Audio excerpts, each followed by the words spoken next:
नमस्कार, मैं हूं प्रभात कुमार और आप सभी का मेरे इस खास चैनल प्रभात ऑफिशियल न्यूज़ में स्वागत है। इस आज का जो विषय है, आज जो हम चर्चा करने जा रहे हैं वह है फिलीपींस के बारे में। दरअसल फिलीपींस की चर्चा हम इसलिए करने जा रहे हैं क्योंकि फिलीपींस में हर वर्ष भारतीय छात्र एमबीबीएस पढ़ाई करने के लिए जाते हैं और इन बच्चों की तादाद लगभग 9,000 है। जी हाँ, हर वर्ष करीब 9,000 छात्र एमबीबीएस की पढ़ाई करने के लिए फिलीपींस चले जाते हैं। फिलीपींस जाने के पीछे बड़ी वजह यह है कि यहाँ एमबीबीएस का फीस 15 से 25 लाख रुपए है। आपने सही सुना, एमबीबीएस का फीस, टोटल फीस, मैं सालाना की बात नहीं कर रहा हूँ, टोटल फीस 15 से 25 लाख रुपए ही हैं।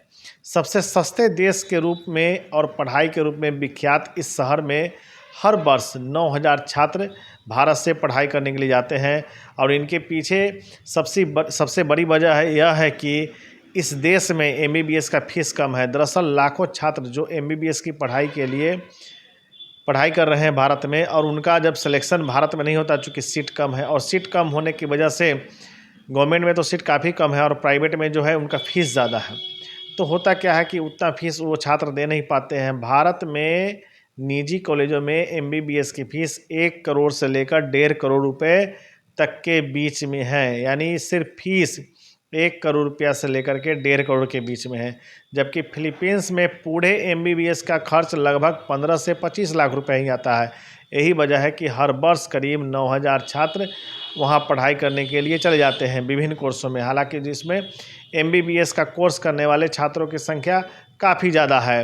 भारत से करीबन 4,700 किलोमीटर की दूरी पर यह देश स्थित है और चारों तरफ से समुद्र से घिरा हुआ है। इस देश से कोई भी सीमा नहीं लगती, यानी कोई भी जो अन्य देश की सीमा है वह नहीं लगती। हाल ही के दिनों में रूस और यूक्रेन में जिस तरह से लड़ाई हुई, बांग्लादेश में जिस तरह से हिंसा हुई, और आपको बता दें कि रूस और यूक्रेन की लड़ाई तो पिछले 3 सालों से चल रही है, और यही वजह है कि वहाँ सबसे ज़्यादा एमबीबीएस के छात्र प्रभावित हुए हैं। किन्हीं का फाइनल होना था, कोई सेकेंड ईयर में थे, कोई 4th ईयर में थे, और जब डिग्री लेने की बात आई तो वहाँ पे युद्ध छिड़ गया। अब ऐसे में जो छात्र वहाँ से रेस्क्यू कर लिए गए, वापस आ गए, अब उनकी पढ़ाई बीच में ही अटक गई। अब जो बांग्लादेश में जो छात्र थे उन लोगों का भी पढ़ाई बीच में अटक गया, चूँकि बांग्लादेश में 5 अगस्त को हिंसा हुई। इतनी स्थिति बिगड़ गई बांग्लादेश में कि वहाँ के प्रधानमंत्री शेख हसीना को भारत लाना पड़ा। जी हाँ, वहाँ हालात इतने बुरे हो गए थे कि वहाँ के प्रधानमंत्री शेख हसीना को यहाँ की सेना ने वापस बुला लिया। अब छात्र दूसरे देशों की ओर रुख कर रहे हैं एमबीबीएस की पढ़ाई के लिए और सबसे सस्ता देश की तलाश कर रहे हैं। तो आपको मैं बता दूं कि फिलीपींस एक ऐसा देश है, फिलीपींस, जहां छात्र पढ़ाई कर सकते हैं और वहां का फीस, एमबीबीएस का फीस काफ़ी कम है। दरअसल मैं इस देश का प्रचार नहीं कर रहा हूं, ना इस देश में किसी कॉलेज के बारे में आपको बता रहा हूं। मैं इसलिए आपसे चर्चा कर रहा हूं कि बहुत से छात्रों का सपना होता है डॉक्टर बनने का, और चंद नंबरों के खेल के वजह से वो छात्र एमबीबीएस की पढ़ाई नहीं कर पाते हैं। वैसे अभिभावकों का भी सपना होता है जो एमबीबीएस कराकर उनके बच्चे या उनका जो सपना है कि वो हॉस्पिटल खोले, लोगों की सेवा करें। तो एमबीबीएस एक ऐसा कोर्स है जहां उन बच्चों के सपनों को पंख लगता है और अभिभावक की जो इच्छा होती है वो पूरी हो जाती है, दिलों में एक इच्छा रहती है।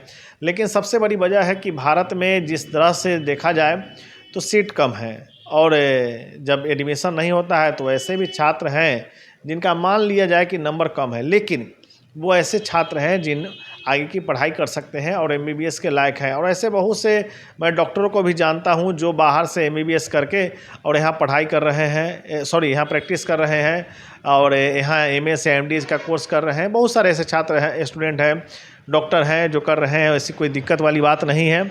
जो मेहनती है वो तो कहीं पढ़ लेंगे, और जो मेहनती नहीं है तो हाल ही में वर्ष 2024 में नीट परीक्षा घोटाला का आपने नाम सुना ही होगा। यहाँ भी सेटिंग करने वाले सेटिंग कर लिए, पढ़ाई करने वाले पढ़ाई कर रहे हैं। तो ऐसे में सवाल यह उठता है कि जो छात्र, अभिभावक चाहते हैं कि कम पैसे में एमबीबीएस की पढ़ाई पूरी की जा सके, उनके लिए फिलीपींस एक अच्छा ऑप्शन हो सकता है।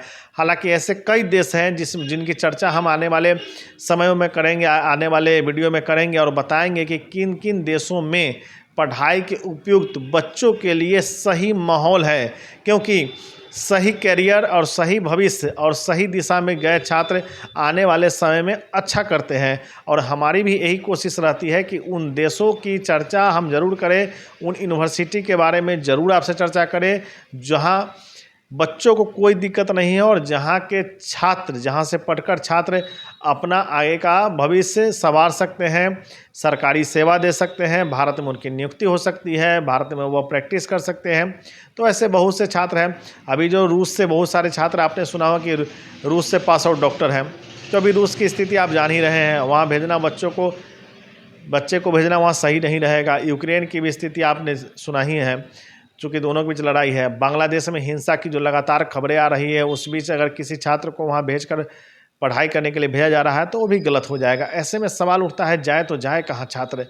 इसी उधेड़ बुन में लगे रहते हैं। और उनके लिए एक ऑप्शन है कि फिलीपींस एक अच्छा ऑप्शन हो सकता है। और ऐसे मैं अन्य देशों के बारे में बताऊंगा और चर्चा करूंगा, लेकिन फिलीपींस के बारे में आपको छोटा सा फिर से बता देता हूं।